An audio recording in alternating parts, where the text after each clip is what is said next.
Bienvenidos. Hoy vamos a poner en contexto tres temas muy importantes para entender lo que viene ocurriendo en el mundo. Primero vamos a hablar sobre este posible acuerdo entre Mercosur y la Unión Europea que se viene negociando desde hace algún tiempo y que ha encontrado algunos problemas con algunos países en específico. Luego vamos a hablar sobre la situación que viene viviendo Ucrania, el enfrentamiento que hay entre Ucrania y Rusia y también la reciente autorización de Joe Biden para que el gobierno ucraniano use misiles tácticos, que va a tener también consecuencias importantes para entender ese problema. Y por último vamos a hablar sobre la situación electoral de Uruguay, que tiene elecciones este domingo. Pero comencemos primero por Mercosur y la Unión Europea. Este tipo de tratados de libre comercio, digamos, tratados comerciales, son bastante comunes, pero en el caso de Mercosur y la Unión Europea tiene una particularidad que lo hace difícil. En primer lugar, porque tiene a dos bloques de países muy grandes, entonces cada país está viendo cuál va a ser el beneficio propio, y si bien parecería a primera vista que podría ser más fácil la negociación, en realidad es bastante más complicada, y lo hemos visto en una, digamos, coincidencia bastante peculiar. Es bastante difícil encontrar un tema en el que Emmanuel Macron, el presidente de Francia, y Javier Milei, el presidente de Argentina, estén completamente de acuerdo, pero este parece ser el caso. Emmanuel Macron ha señalado que tiene varias dudas sobre este posible acuerdo porque tiene varios problemas con los agricultores en su país, agricultores que piensan que una medida de este tipo, de un acuerdo comercial de este tipo, podría generar una suerte de competencia desleal y podrían verse afectados sus negocios. Eso es un problema interno muy fuerte que va a tener Emmanuel Macron. Y por otro lado está Javier Milei, que ha señalado también de que no le parece un acuerdo que necesariamente le va a convenir y preferiría él hacer un acuerdo Argentina-Unión Europea. Por lo pronto, es una situación compleja. Los acuerdos comerciales siempre son difíciles, pero hay que recordar que también siempre tienen bastantes beneficios. Entonces, hay que analizar, digamos, qué es lo que está pasando en cada uno de estos países y cuáles podrían ser los beneficios de un acuerdo de este tipo. Y para hablar sobre este tema nos acompaña el economista Daniel Lacalle. Bienvenido, Daniel. Gracias por acompañarnos. Muchísimas gracias por invitarme, gracias. Quería comenzar preguntándote por este acuerdo entre Mercosur y la Unión Europea. ¿De qué se trata exactamente y por qué está generando, digamos, tanta resistencia?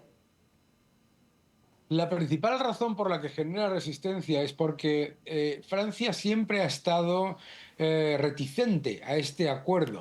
Percibe que las empresas francesas perderían con respecto a la situación actual y es el gran escollo dentro de la Unión Europea.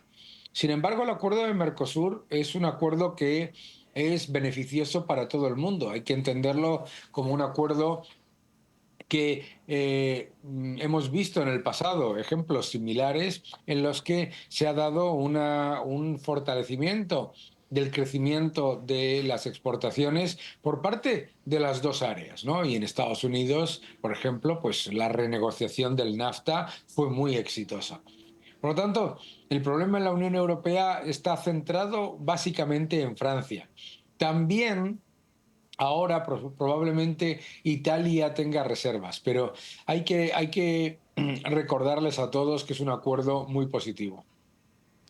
Y, digamos, uno de los grandes factores o actores que están en contra también son los agricultores, que en el pasado en Europa, en los últimos meses, también han tenido protestas masivas en contra de varias medidas ambientales. Precisamente, ¿por qué ellos están en contra de este acuerdo?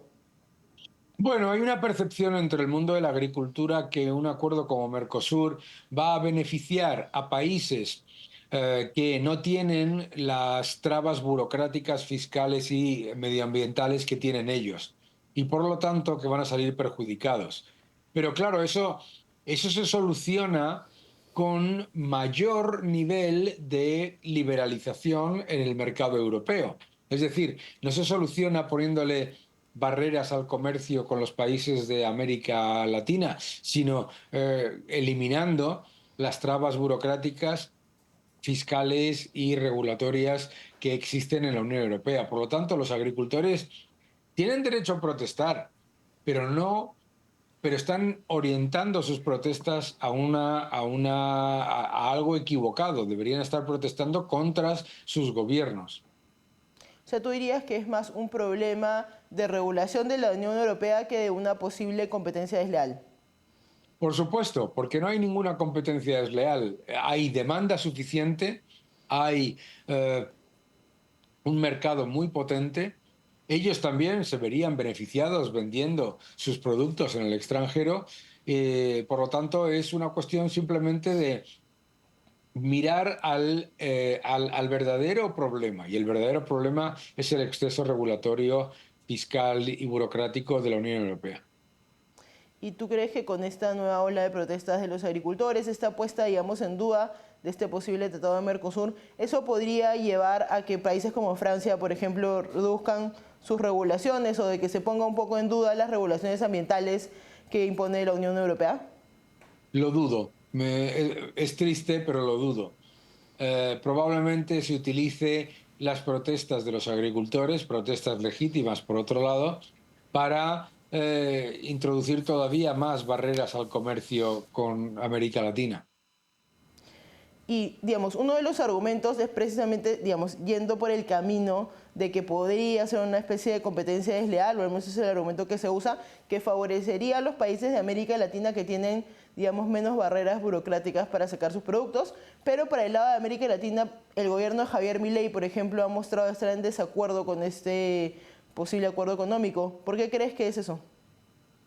Bueno, en el caso de Javier Milei, no es que esté en desacuerdo eh, con un tratado de libre comercio, sino con que sea un tratado de libre comercio, digamos, hecho todo para uno, uno para todos, ¿no? Es decir, no es un tratado de libre comercio al uso, es un acuerdo entre muchos países con los que Javier Milei está en desacuerdo en muchas cosas y la Unión Europea. Lo que Javier Milei está proponiendo es que sea un acuerdo entre Argentina y la Unión Europea que sería beneficioso para los dos. Que, digamos, no querría verse amarrado por otras regulaciones que podrían entrar con los demás Claro, países que serían. claro, lo que le preocupa a Milei es que Brasil particularmente y México acepten una serie de trabas regulatorias con las que él no está de acuerdo para Argentina. Y si no hubiera ningún cambio, digamos, si las protestas ni la presión funcionaran y llegara a firmarse el acuerdo, digamos, ¿cuáles serían las consecuencias a nivel internacional? Bueno, obviamente si se firma el acuerdo es positivo en cuanto al flujo de capitales y el flujo de inversión y comercio desde Hispanoamérica hacia Europa. No tenemos cifras porque es muy complicado analizarlo, pero sí, desde luego, sería positivo en cuanto a mayor comercio entre las dos áreas. Yo creo que eso está claro. Sería todavía más positivo si fueran acuerdos unilaterales, país por país, como propone mi ley.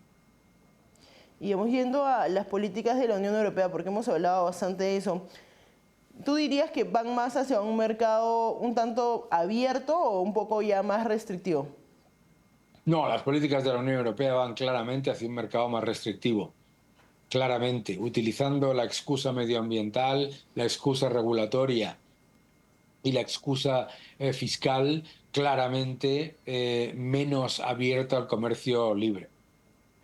Y esto tiene que ver con, digamos, que la forma en la que funciona la Unión Europea, porque claro, no es que los países individualmente tengan políticas, digamos, más restrictivas, que tal vez sí podría ser el caso, pero, digamos, el hecho de que haya algo como la Unión Europea también afecta a que haya mucha más restricción, digamos, que libertad en todo caso.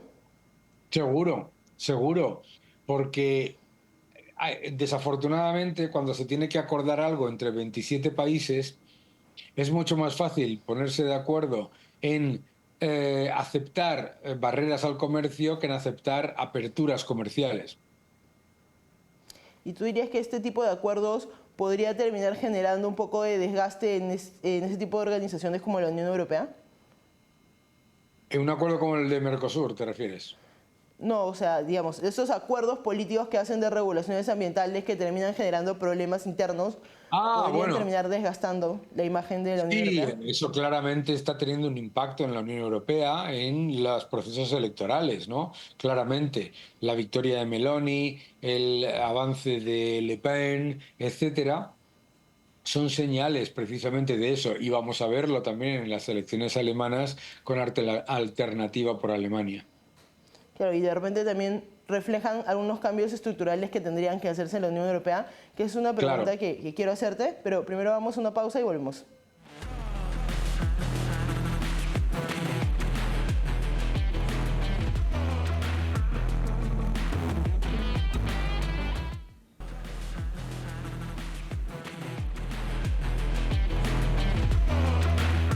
Estamos de vuelta y estamos hablando sobre el acuerdo que va a haber o que se está intentando lograr entre Mercosur y la Unión Europea, a pesar de que hay varios países como Francia y Argentina que han mostrado algunos desacuerdos y están tratando de afinar, digamos, los términos en los que tendría que darse. Estamos con Daniel Lacalle. Y Daniel, quería preguntarte si es que tú crees que van a haber cambios estructurales necesarios en la Unión Europea o cuáles serían esos cambios que tendrían que impulsarse.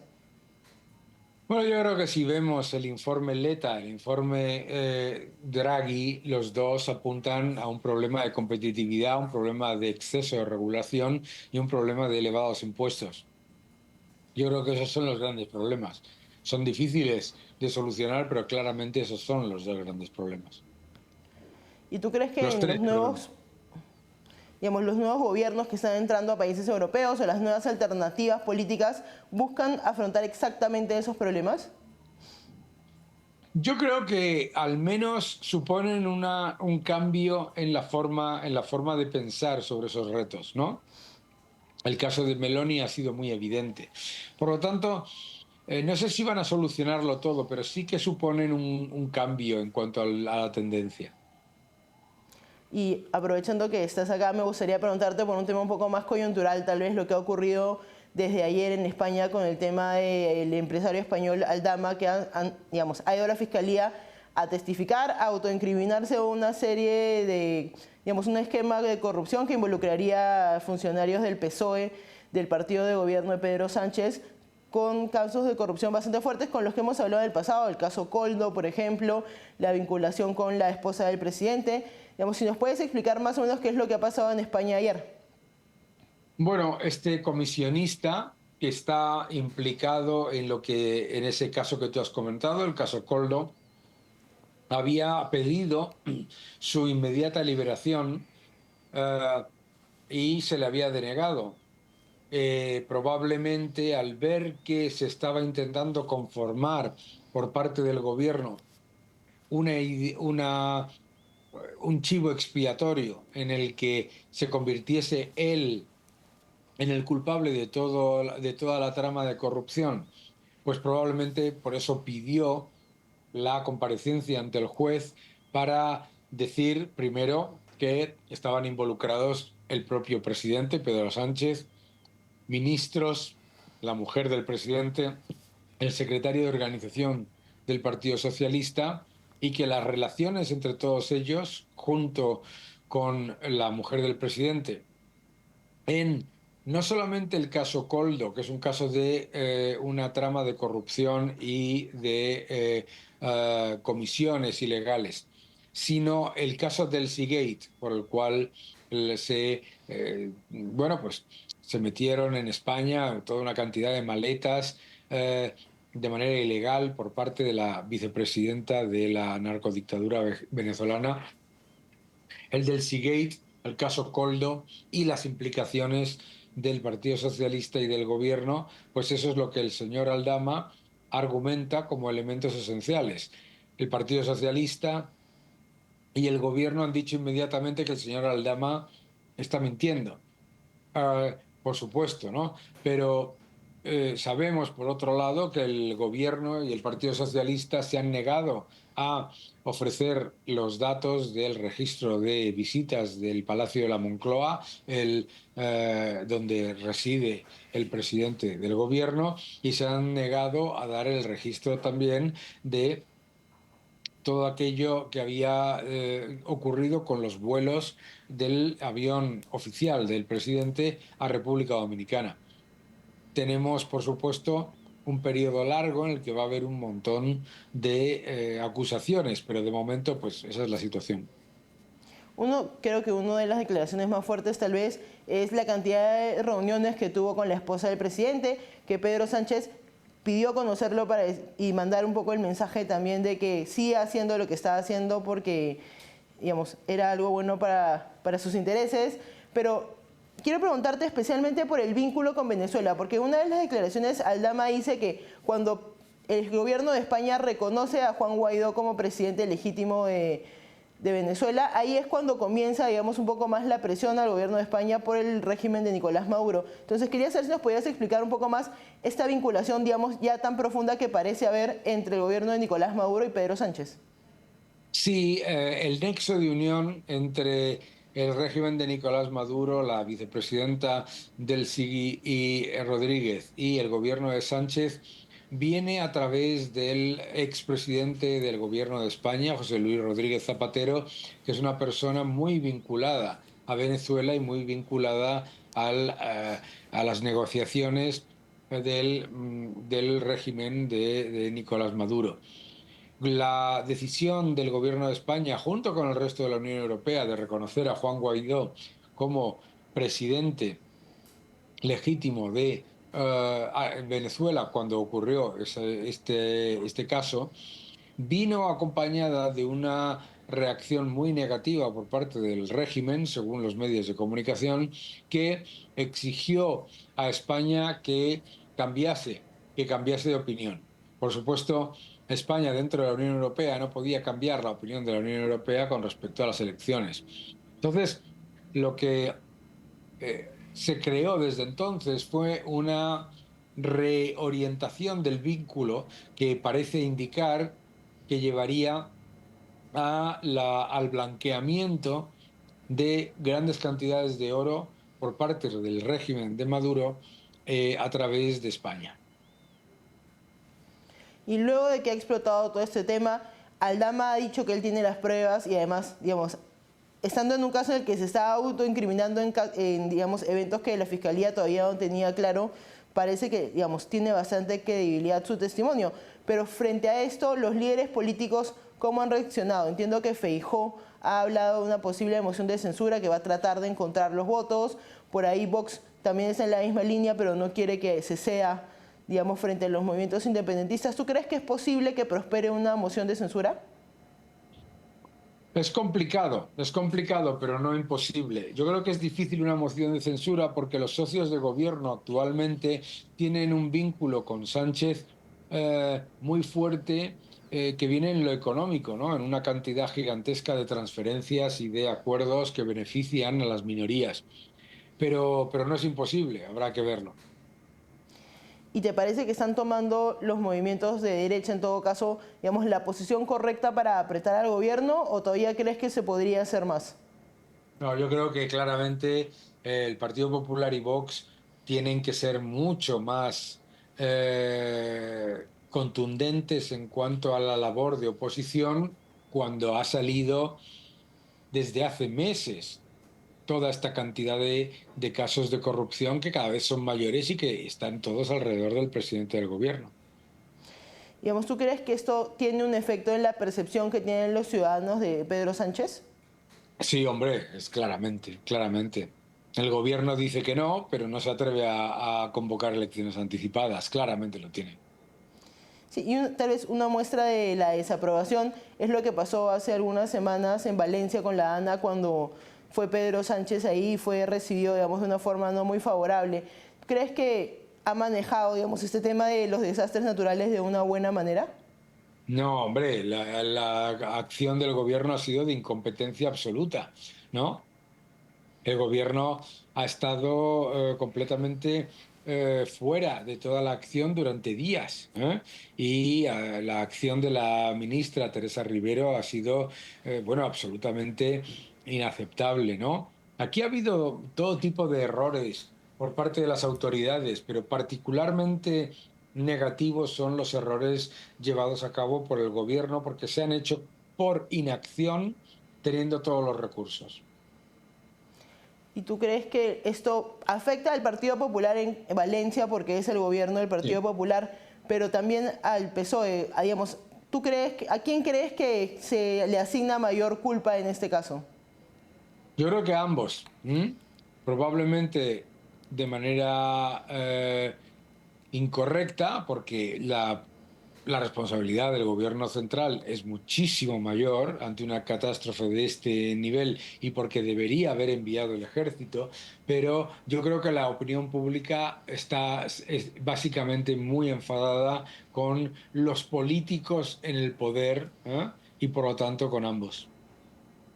Listo, bueno, siento que es una situación compleja la que vive España y la que seguramente también se va a vivir en las negociaciones entre el Mercosur y la Unión Europea. Muchas gracias por acompañarnos, Daniel.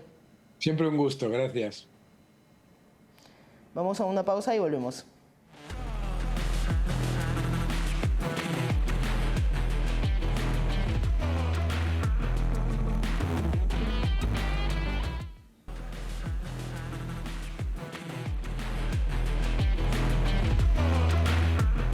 Estamos de vuelta y ahora vamos a hablar sobre la situación de Estados Unidos, Ucrania y Rusia. En los últimos días, semanas, el gobierno de Joe Biden ha autorizado al gobierno ucraniano a usar unos misiles ATACMS, unos misiles tácticos, en territorio ruso, lo cual ha generado una escalada de las tensiones, digamos, bastante fuerte. El gobierno de Rusia ha reaccionado, ha señalado que podría flexibilizar su plan nuclear.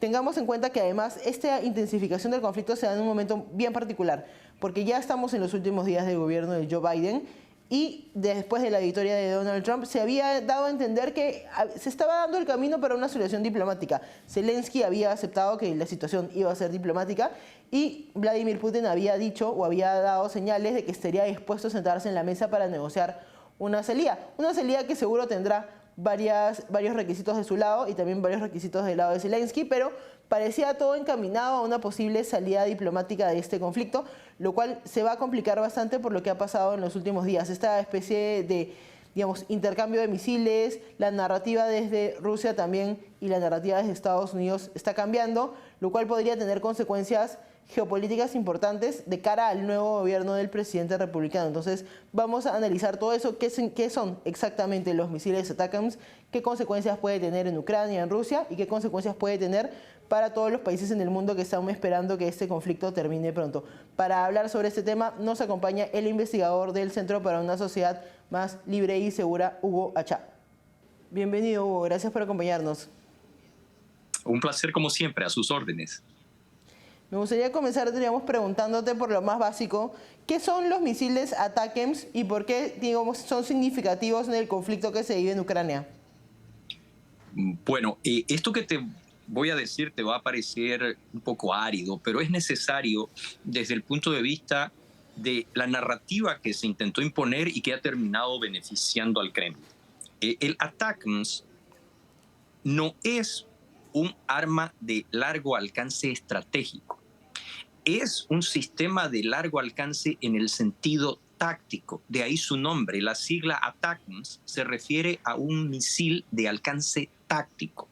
Tiene, desde el punto de vista de capacidades, un rango de 190 millas, aproximadamente 300 kilómetros. Para fines de comparación, el sistema similar del lado ruso, que sería el Iskander, si tú te vas al fabricante, lo define como sistema de misiles tácticos de corto alcance. ¿Cuál es el alcance del Iskander? 500 kilómetros. Lo que ha sucedido es una narrativa desde el punto de vista político que tiene que ver con las dinámicas del proceso de la post-elección, el resultado que tiene a Donald Trump como presidente electo, de una administración Biden que tiene un gran signo de interrogación sobre su cabeza. El ATACMS ya está en servicio con las Fuerzas Armadas ucranianas hace más de un año, porque hace más de un año el Comité de Servicios Armados del Senado, presidido por el senador Wicker, fue muy claro al respecto. Y el representante Turner, chairman del Comité de Inteligencia también. ¿Por qué se demoró tanto la administración en hacer efectiva la autorización de sistemas que ya habían sido autorizados por el Congreso? Y además, ¿por qué Legacy Media insiste de manera machacona en nombrar al sistema ATACMS como si se tratara de un sistema de largo alcance estratégico? Vuelvo a reiterar, el ATACMS es un misil táctico que incrementa, hace más largo el alcance de un sistema de artillería preexistente que lo tienes en pantalla, que se llama el HIMARS, que es una plataforma de lanzamiento múltiple. De allí a ser un misil balístico intercontinental, como el que usó el RB-26, que sí usó Vladimir Putin para alcanzar la ciudad de Dnipro, son dos historias diferentes. Pero ahora, y esto tú eres absolutamente consciente siendo una profesional de la comunicación, ¿cómo vas a reprocharle a Putin la ruptura de condiciones con respecto al uso de armamento estratégico si la narrativa impuesta en Occidente es que ya Estados Unidos había autorizado el uso de sistemas de largo alcance? Espero que esto clarifique un poco la situación, porque creo y reitero, hemos jugado el juego de Vladimir Putin y Occidente ha vuelto a perder, porque le ha dado a Putin la justificación necesaria para introducir vectores realmente de alcance estratégico en un conflicto sin sufrir las consecuencias que hubieran sido de esperar. Para quedar claro con esta diferencia, digamos, entre la narrativa y lo que ha ocurrido en la realidad, ¿me puedes decir, digamos, específicamente cuáles son las diferencias entre, digamos, este misil táctico y el misil, digamos, de largo alcance estratégico, digamos, que se viene usando, digamos, desde el lado de Rusia o que podría haberse usado en algún momento? Bueno, volvemos a esta idea extraña que Occidente ya ha experimentado, ¿no es cierto? Sucedió durante la guerra de Vietnam, a donde los Estados Unidos se amarró a prohibiciones específicas y el lado comunista operaba a través de lo que se denominaba la ruta Ho Chi Minh de manera casi impune.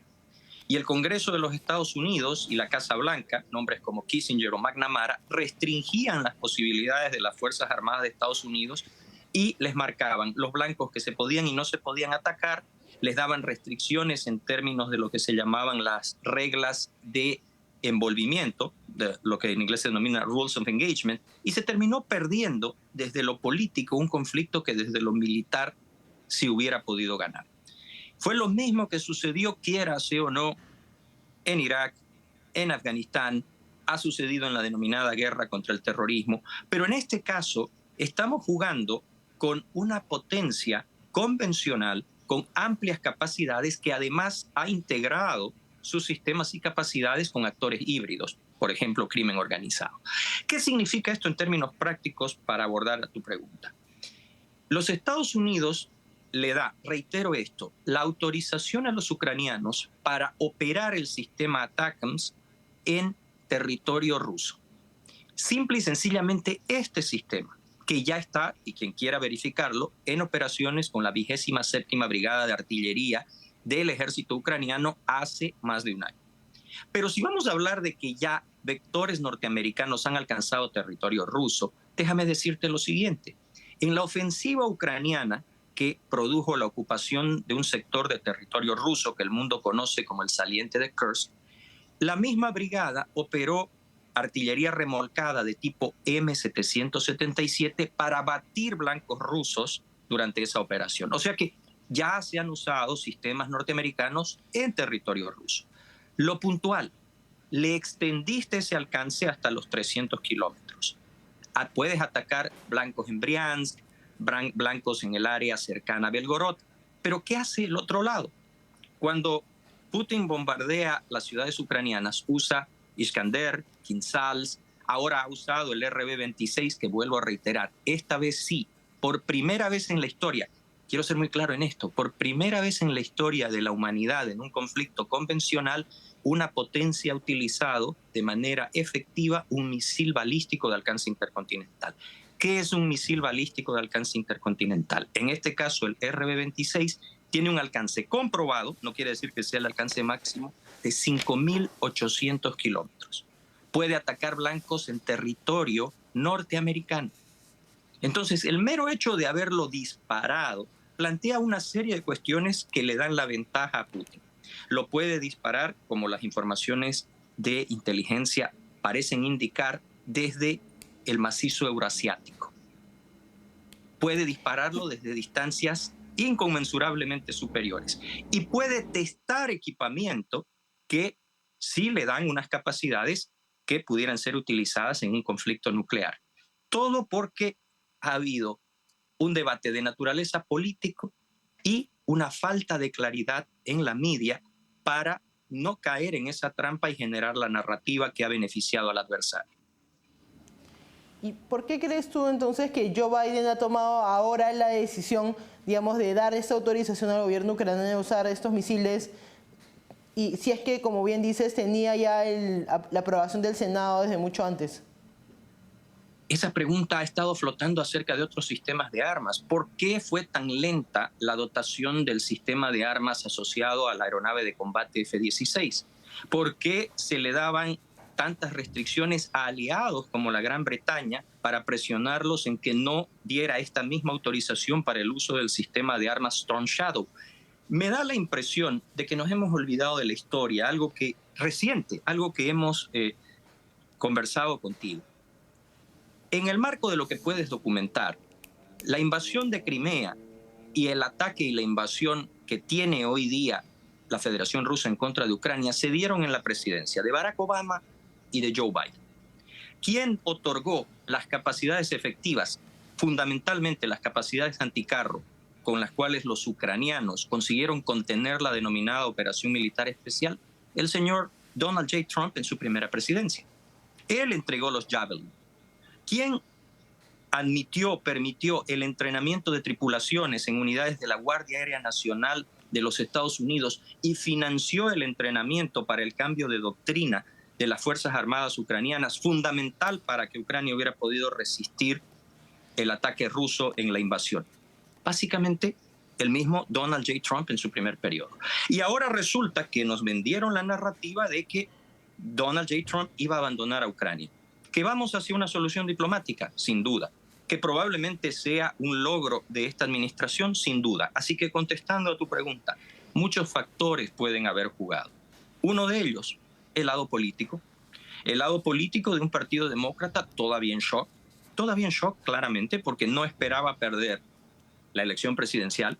Había un grado de optimismo, tú lo sabes, basado en las encuestas, de la posibilidad de victoria de la vicepresidenta en ejercicio, pero también jamás esperaron perder el Senado. Recuerda que Iowa, de acuerdo a una muy prestigiosa casa de encuestas, debería haber caído del lado demócrata, o por lo menos debería haber sido competitiva, y nunca pensaron perder de manera tan contundente el tema de la cuestión del voto popular. Me olvidaba, también perdieron la Cámara de Representantes. Entonces me da la impresión de que también hay una intención de, usemos la palabra, minado del escenario para la administración entrante. Son interrogantes que, vuelvo a reiterar, no te los planteo como una cuestión de análisis propio, han sido colocados por miembros de ambos partidos pertenecientes al Comité de Servicios Armados y al Comité de Inteligencia del Congreso de los Estados Unidos. Y creo que también hay que tener claro que el momento en el que se ha tomado esta decisión también va a tener consecuencias en lo que va a hacer el gobierno de Trump y la estrategia que va a tener para salir de la situación de Ucrania, pero quiero preguntarte sobre eso después de la pausa. Vamos a una pausa y volvemos.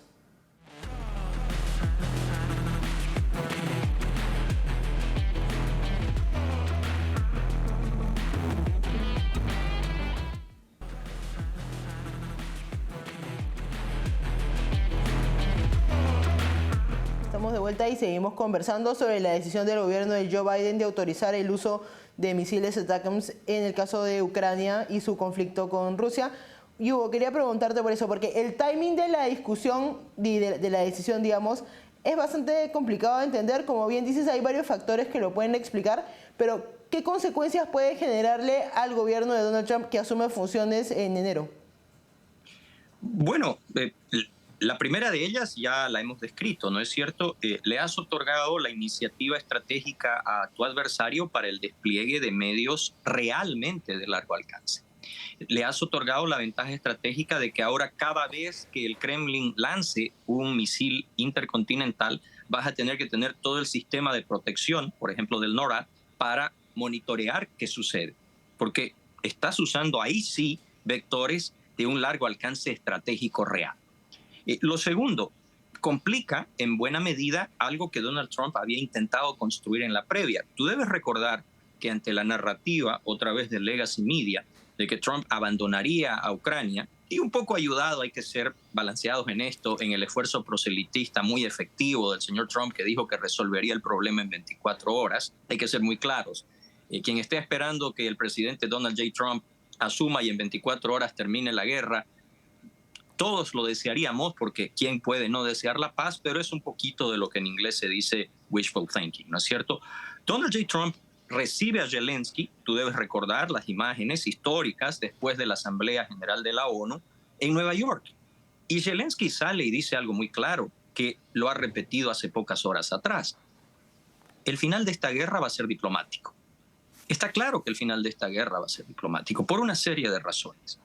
Pero también esta situación complica el tema desde el punto de vista del campo de batalla. Porque Putin, a quien en teoría tenías en un mal pie, gana la iniciativa estratégica y te plantea hoy día una serie de cuestiones que no se vehiculan en la media occidental. Te dice, por ejemplo, que tiene que validarse la voluntad soberana y popular de los referéndums realizados en los territorios ocupados. O sea, quiere que se certifique esa situación que ya él hizo y incorporó constitucionalmente de que Donetsk y Luhansk son territorio ruso. Quiere que se admita la anexión de Crimea como territorio ruso. Y hoy día, si lo analizas desde una perspectiva realista, la posición de Putin es más fuerte, porque está desangrando a las Fuerzas Armadas ucranianas. Seamos muy claros, la gente muchas veces, y esto no es una cuestión de crítica, es una cuestión objetiva, no comprende que las guerras son aspectos de contención logística en la base. Y el lado ruso tiene mayor población, mayor cantidad de medios, no importa si sufre proporcionalmente más bajas. La relación que hay por pérdida ucraniana a pérdida rusa todavía no supera el umbral que haga a Rusia intolerable ese margen de pérdidas. En cambio, cada pérdida del lado ucraniano es casi irreemplazable. Y estamos hablando de capital humano, estamos hablando de sistemas de armas, estamos hablando de capacidades productivas.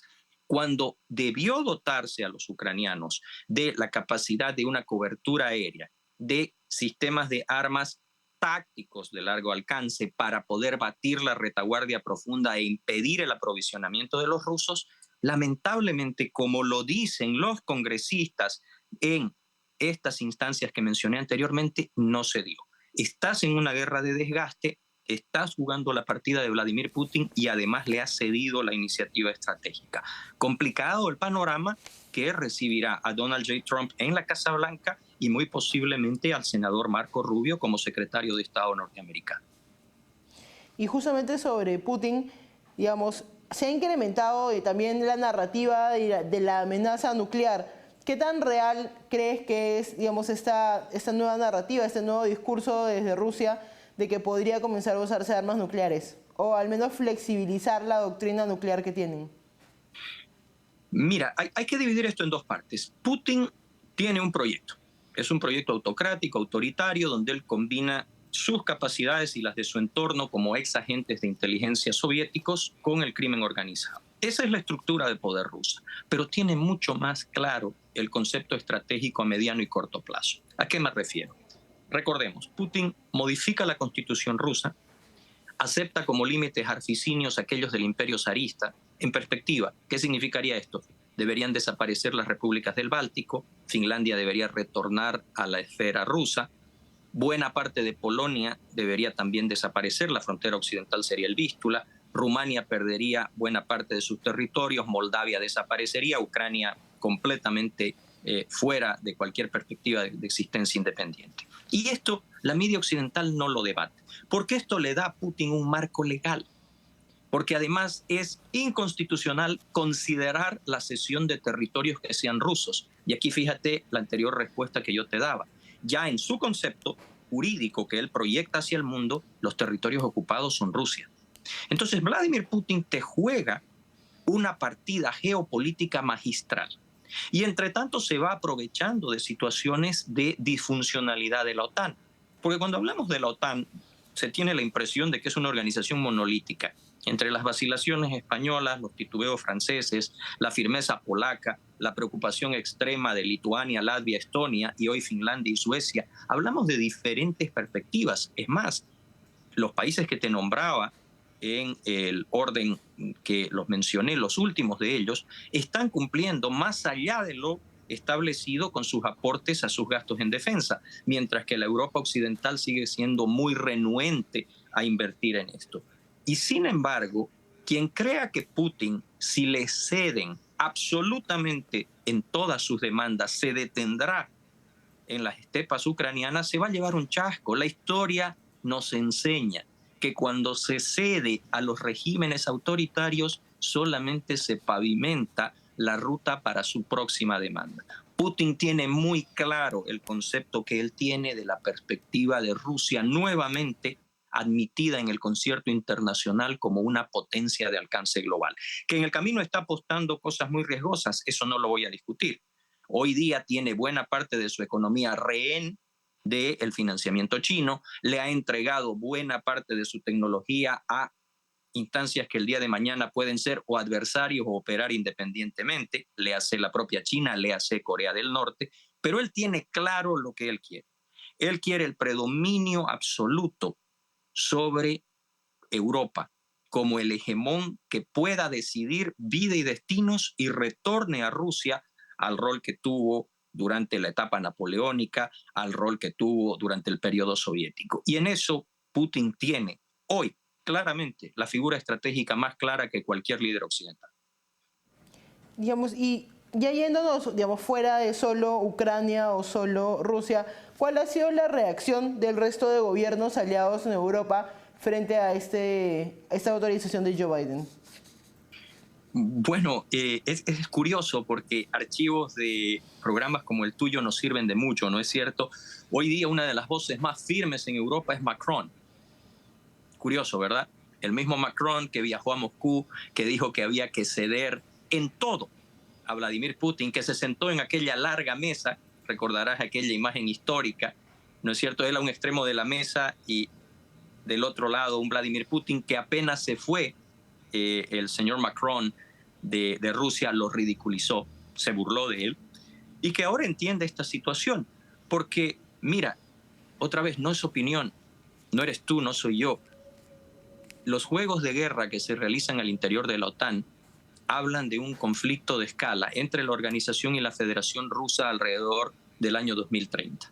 ¿Está hoy día preparada la alianza para un escenario de ese tipo? Y la respuesta es no.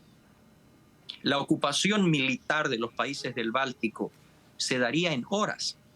A partir de allí, ¿cómo reaccionaría, por ejemplo, la brigada alemana basada en territorio lituano? ¿Por qué creemos que los lituanos abogan tanto por el reemplazo de este contingente con un contingente norteamericano? Porque están pensando en la apuesta de su propia seguridad estratégica, porque ellos ya experimentaron ocupación rusa. A los lituanos, a los latvios, a los estonios, no les tienes que contar cuál es la consecuencia. Ellos sufrieron 1/3 de su población asesinada, torturada o deportada. No es necesario ni siquiera mirar a las masacres de Irpin y Bucha o a las violaciones masivas cometidas por el ejército ruso en Ucrania. Estas personas que viven en estos países tienen en los abuelos que aún están con vida el testimonio vivo de las experiencias de la ocupación y el sojuzgamiento a manos del coloso ruso. Entonces, hay que entender que esa Europa de la que estamos hablando otra vez no es monolítica. Lo que diga Sánchez, lo que diga Macron, es muy distinto a lo que te diga Duda, a lo que te diga en este momento quien va a ser la nueva premier de la Unión Europea, la señora Kaja Kallas, que va, si todo sale bien, en pocas horas ratificada en el lugar de Josep Borrell, y que te van a marcar otro escenario geopolítico en Europa. Creo que vivimos días muy interesantes desde el punto de vista del análisis, pero críticos en relación a la definición del futuro geopolítico a escala global. Y creo que también, dado el análisis, queda también más complicado la posibilidad de una salida diplomática, aunque no imposible, porque todo el mundo está más o menos de acuerdo en que esa debería ser la forma. Habría que ver qué concesiones terminan haciéndose para ambos lados, pero es una conversación que nos da para bastante tiempo. Muchas gracias, Hugo. Un placer, a sus órdenes, como siempre. Vamos a una pausa y volvemos.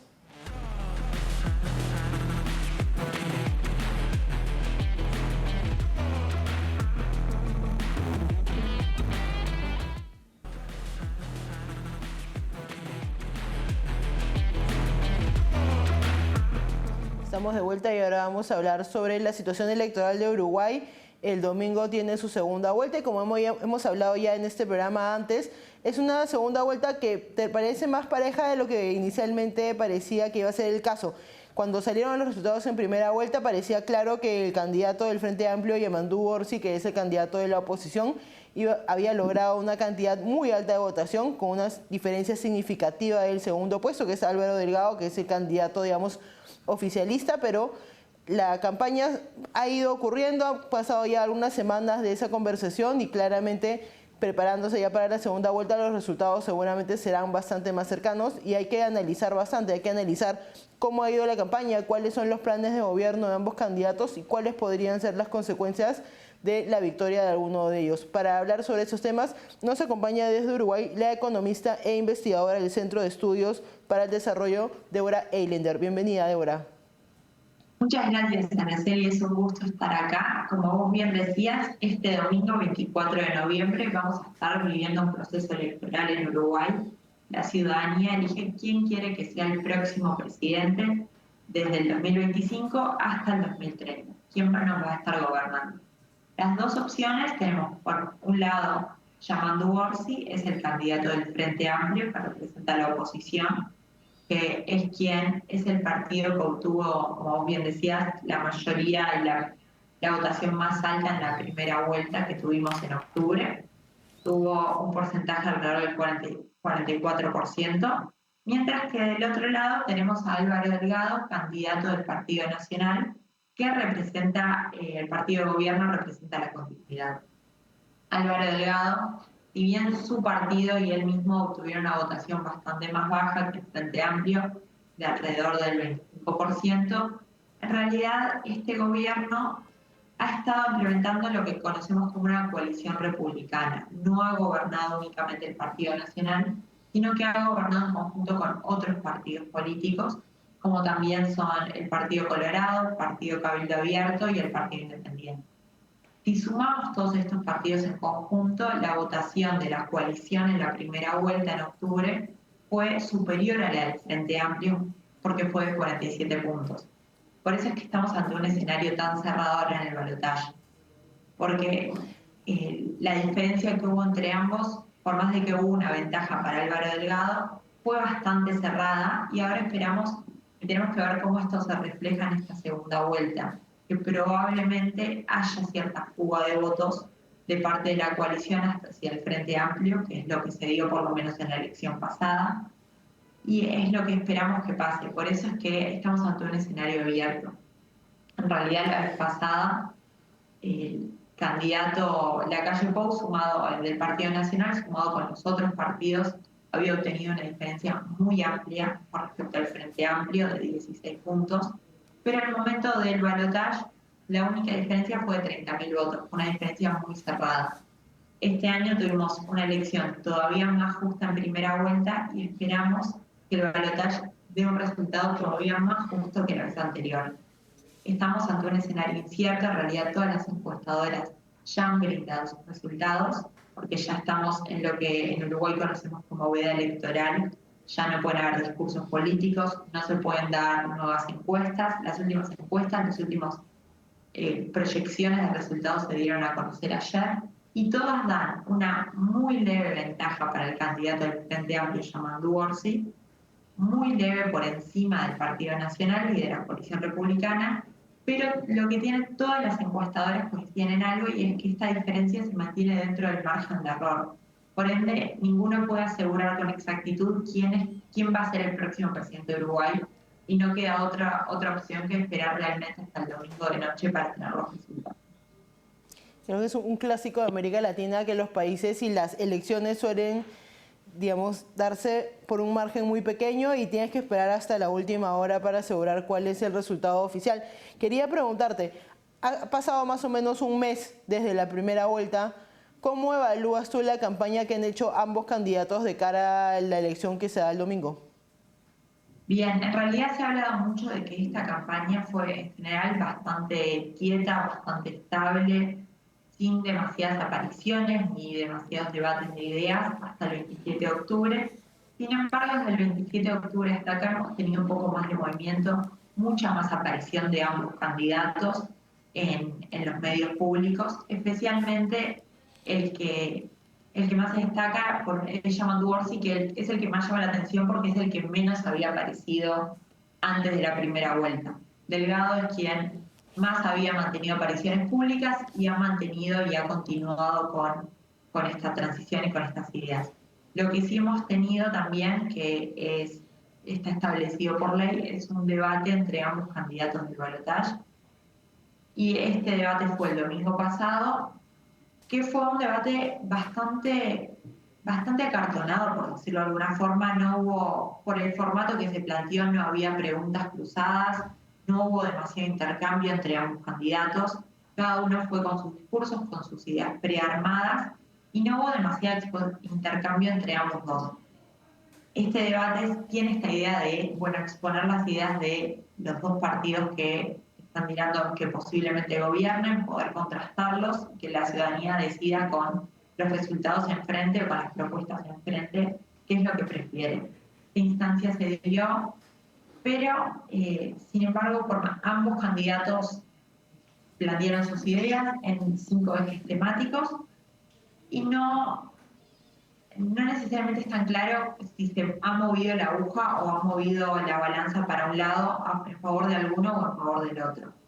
En realidad, muchas de las ideas, se mantiene una idea en Uruguay de que estos debates, a menos de que haya una diferencia muy grande entre los candidatos que exponen a nivel de ideas o a nivel de oratoria, no tienden a mover tanto la balanza o no tienden a cambiar tanto los resultados o las intenciones de voto que había de antemano. Lo que se espera más que cambios en personas que pensaban votar a un partido y se cambien a otro, que pueda haber tenido cierta incidencia en los indecisos o quienes tenían pensado votar en blanco, aunque dentro de todo se espera que sea marginal. Pero dado que tenemos una elección tan cerrada, cualquier cambio, por más mínimo que sea, podría eventualmente cambiar el resultado final. ¿Cómo resumirías las ideas que, digamos, representa cada uno de los candidatos? Bien, tenemos por un lado Yamandu Orsi, es el candidato del Frente Amplio, que es el candidato de izquierda. Tiene un programa de gobierno que está enfocado, creo que ambos programas coinciden en ciertos puntos en un enfoque en la primera infancia, en que es necesario priorizarla, la pobreza en primera infancia, que es algo que se mantiene en niveles muy altos para los datos de Uruguay, y que es necesario un mayor crecimiento. El Frente Amplio tiene un enfoque de un mayor gasto que probablemente sea financiado con mayores impuestos, que esto ya está establecido en su programa de gobierno, un aumento en impuestos que tienen que ver con el capital o con las rentas, mientras que del otro lado el candidato Álvaro Delgado también tiene un enfoque en primera infancia y también una importancia en aumentar el crecimiento de Uruguay, pero el enfoque que tiene Álvaro Delgado es no necesariamente en una suba de impuestos, porque en realidad ha dicho en varias ocasiones que no habrá un aumento impositivo en su gobierno, sino que desde el lado de abaratar costos de producción y también de vida en Uruguay para que pueda aumentar el crecimiento de Uruguay. Esos son como dos de los grandes enfoques que estamos viendo, por lo menos en materia económica, que ambos han planteado. ¿Y tú crees que hay alguno de los candidatos que tenga, digamos, propuestas más radicales que podrían significar un cambio importante dentro de Uruguay? ¿O están ambos candidatos más o menos dentro, digamos, del status quo político?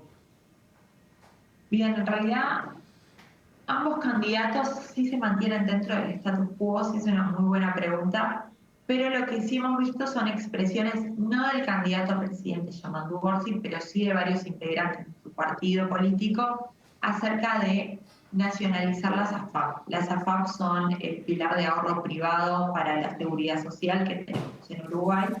Hubo un plebiscito que se votó junto con la primera vuelta acerca de si queríamos eliminar las AFAP o no, y junto con otras propuestas. Este plebiscito no prosperó, la mayoría de la ciudadanía no lo votó, pero sí estamos viendo varias personas del partido del Frente Amplio que están de acuerdo con nacionalizar las AFAP o hacer algún cambio en este sentido. Esto podría llevar a varios cambios económicos dependiendo de cómo se implemente exactamente y qué cambios se realicen. Por ahora son más, no es una una propuesta tan concreta, son más ideas y conjeturas que se han hecho de parte de personas de este partido político, pero sería el cambio más radical o más profundo que podríamos ver, o entre las propuestas que hemos escuchado hasta ahora, por lo menos. El resto de las propuestas son, sí, como vos bien decías, más dentro del status quo, dentro de continuando líneas que ya se venían realizando en este gobierno o incluso en gobiernos anteriores.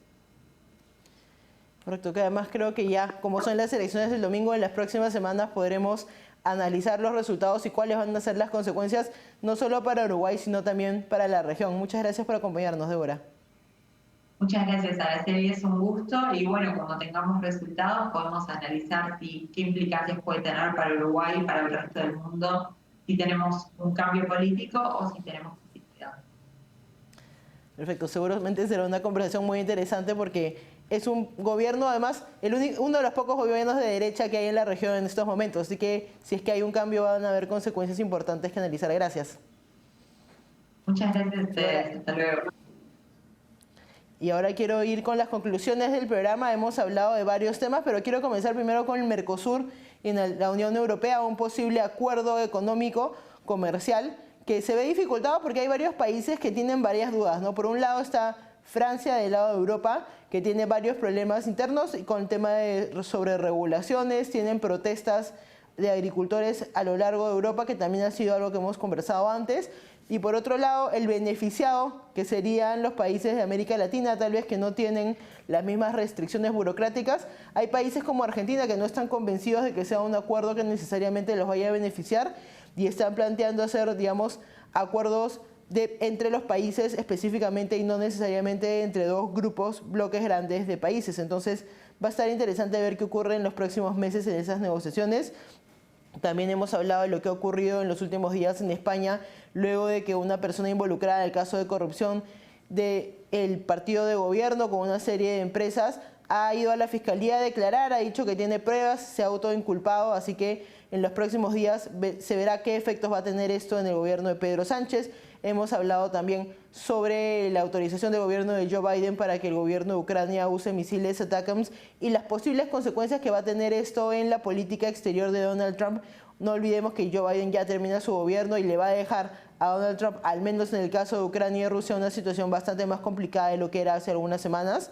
Y por último hemos hablado de Uruguay y las elecciones que vienen este domingo, que van a ser bastante más cerradas de lo que se esperaba después de los resultados de la primera vuelta y habrá bastante para analizar una vez que estén los resultados. Muchas gracias por acompañarnos.